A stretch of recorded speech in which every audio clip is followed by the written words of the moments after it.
everyone, Charlene here. Have you ever looked at your card and thought, this still looks like paper? Well, don't worry. Today I'm sharing 5 simple tricks to make your die cuts look more realistic. I have here the Lovely Layers picnic table, and as usual, Honeybee Stamps has an amazing layering guide that we can use. And you can see this die set is going to create everything we need for an adorable picnic table scene. So let's pick out some colors of cardstock. The first trick I want to share with you is to start with cardstock that matches the material.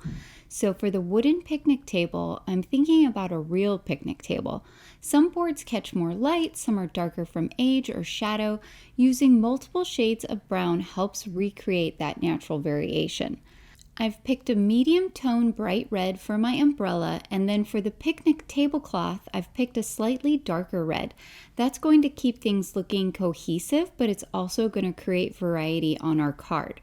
I've picked a light gray for our umbrella pole because that's going to be high contrast against our red umbrella top and will make things look more interesting. The main table is made up of 4 different pieces, so it's really easy to put together. I'm adding glue to the middle piece, and I'm going to layer it over the top of the bottom piece. This is what's going to create our benches. Then for the top piece here, I can just add glue along the legs and along that bottom part of the table. This is going to layer right over the top, and because it comes up higher, that's what's going to give you the benches underneath. This small remaining rectangle piece is going to go right along the bottom of the table edge. So that will tie in with that same dark brown we have for our base piece. With 4 simple pieces, we've created this really dynamic looking picnic table because we use different colors of brown. Now I can add some glue along the top portion of the tablecloth. You don't want to take the glue down too far because it's only going over the top portion of the table. I'll add a little glue along the top of the umbrella pole, and then this is going to layer right underneath the umbrella top. I cut out the little umbrella topper from the same light gray, and that's going to help keep everything looking cohesive. This is such a cute little picnic table. I've picked out all the colors of cardstock I'm going to use for my detail pieces, and these are largely going to match the materials as well. So for the picnic basket, I'm cutting it out from some craft cardstock. That's going to give us a nice textured brown. The liner I'll cut out from some alabaster cardstock. This die is really fun because it cuts out everything you need for the basket, and you also could put a lid on there if you wanted to. I'm just going to be using the handle. When I'm thinking about food details, I like to think about what I would buy from the grocery store.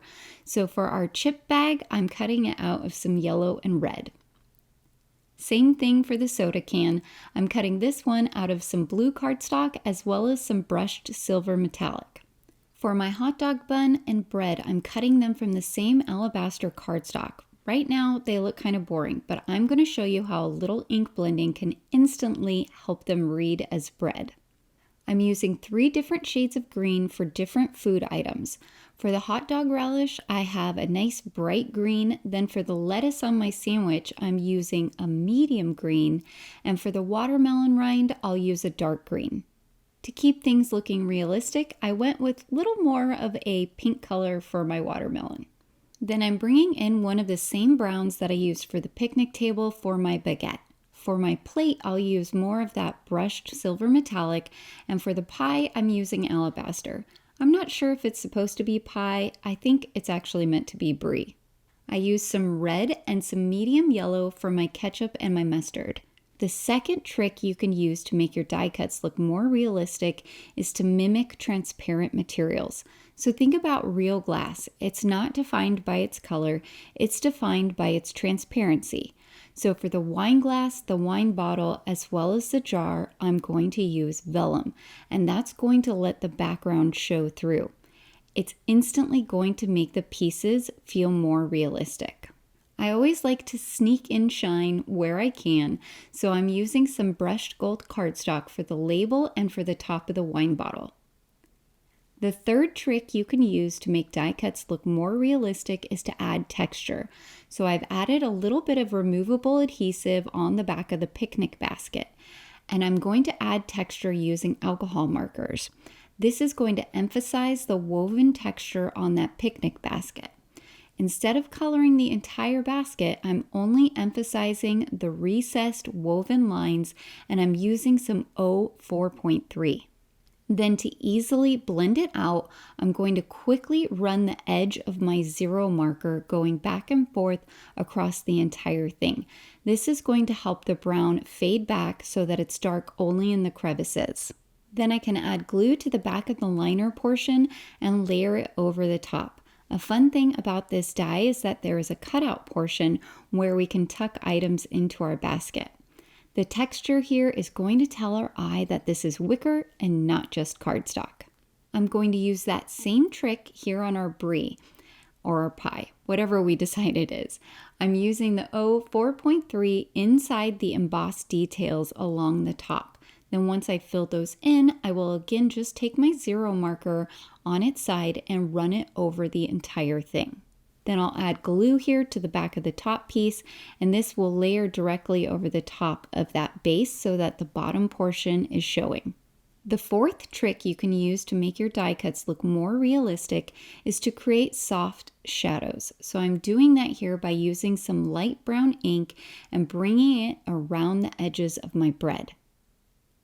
I'm also going to bring it up from the bottom of the hot dog, and I'll also bring it in along the sides of our brie. I'll use a slightly darker brown here to go around the edges of the baguette. I'll do the same thing with our umbrella using a reddish brown ink. I'm going to bring the ink in along the 2 edges. Then I will bring that same ink up along the 2 bottom indents.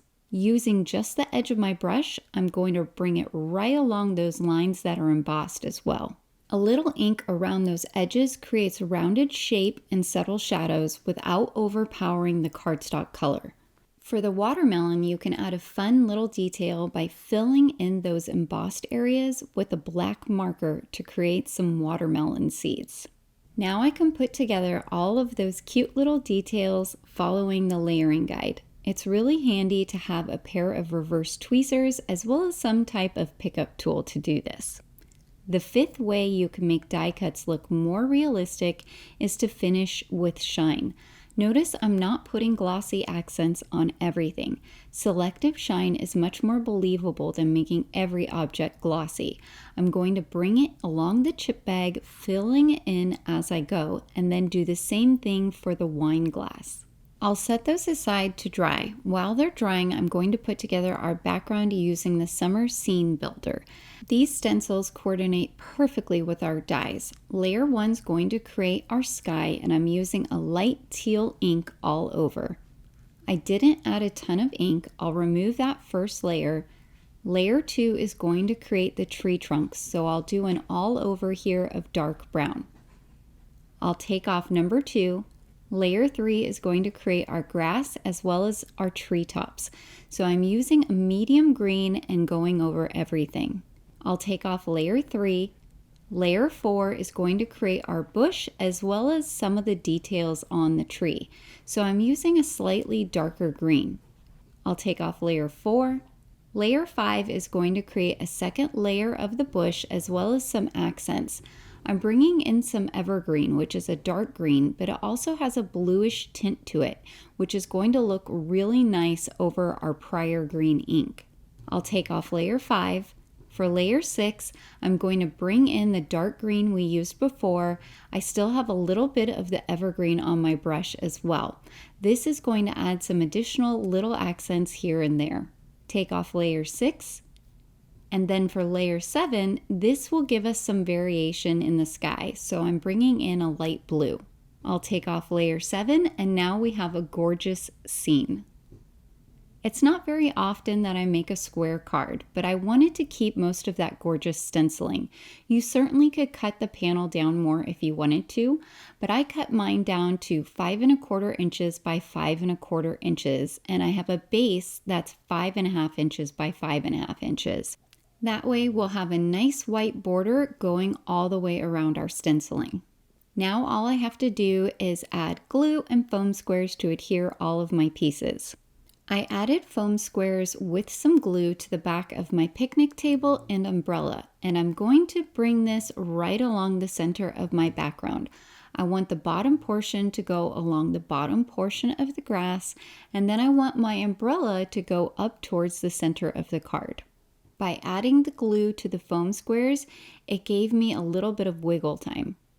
I tucked my shiny chips and my baguette into the basket and added a handle. Now I'll add some glue here along the bottom and I'll adhere it to the top right section of the table. I also am tucking in foam squares here and there wherever I feel like something needs added support. Anytime I'm adhering a vellum piece, I try to put the glue as well as any foam squares in an area that it won't be seen from the front.